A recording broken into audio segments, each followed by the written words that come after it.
Hello everyone, welcome back to a new video, and today I'm going to be unboxing this night vision monocular I got from Amazon. It was about $45.99 if I remember correctly, so let's go ahead and pull this open. Opens like that. It's well wrapped, that's good to see. Put it out. So it's in bubble wrap and it's also in this cloth pouch. Feels quite nice. And I'm looking at the monocular. You've got here, hand strap. Your hand just slides in there and it means it will stay attached to your hand even if you're not holding it too well. And on the top, you've got a take photo / video button. You've got IR down and IR up. If you hold down these buttons, it will zoom in and out respectively, with the plus button being to zoom in. And then here, you've got a power off / on button. And you've also got a mode button. So if I hold down this button here, it will turn on. And it shows you this little welcome display. It tells me I haven't got a card inside it right now, but don't really care about that. And I can also shut it down. Now on the bottom, you've got a little screw hole here, which is for a tripod mount. And you can also pop this open so that you can see a USB-C charging port and a micro SD card slot. It will accept cards up to a size of 128 gigabytes. And when you plug in your micro SD card, I believe you should have the gold pins facing to the outside of the device, which is where my hand is right here. And then that just comes up.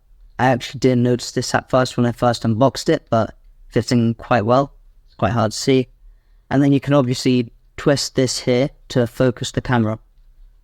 And if you want to review your files, what you need to do is after you turn on the device, what you want to do is you want to hold down this button here. It will switch it to photo taking mode. And now if you press this button here, it will take photos. If you hold it down again, it will tell me that I haven't saved anything right now since I haven't got the card in right now. But if I did have a card in, I could use the IR- and IR+ buttons to scroll through the videos and photos I've got and play them back. Now then, another thing to be aware of is while you're using the IR camera on here and the IR light, you can see that it does produce a glow. And now to the naked human eye, that's visible as a faint red glow. And that's because they're using 850 nanometer IR instead of 940. And now the differences between 850 and 940 is basically that 850 gives you better range. With 940 you get about 50% less coverage. However, 850 is obviously, as you can see here, visible to the naked human eye. So that's just a little thing to bear in mind. So you might want to get yourself a 940 nanometer light instead of using this one on here. I haven't found a way to turn it off, but I'm sure that some duct tape would cover it up quite nicely.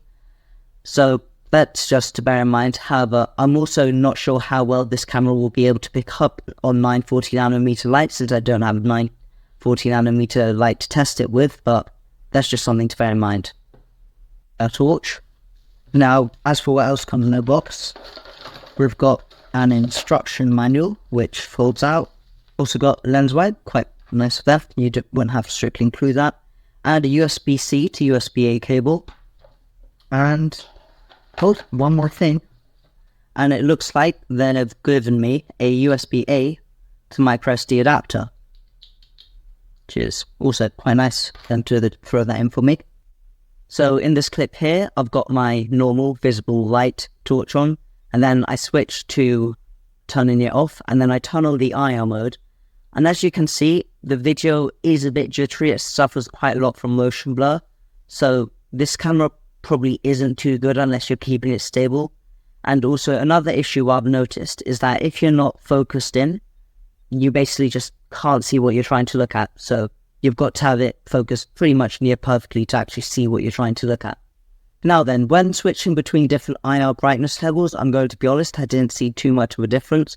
I saw much more difference when switching brightness levels inside settings on the device, which you can do, by the way. As for my final thoughts on this device, it's pretty decent. For $45.99, you're not going to be getting anything incredible. You are getting what you paid for.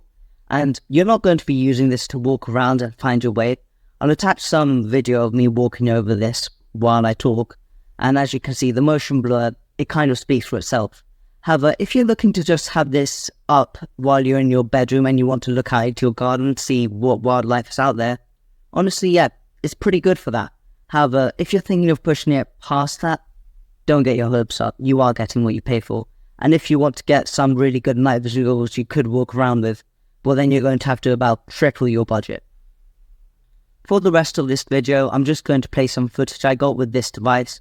If you don't want to watch that, feel free to skip past, but if you do, it's there for you.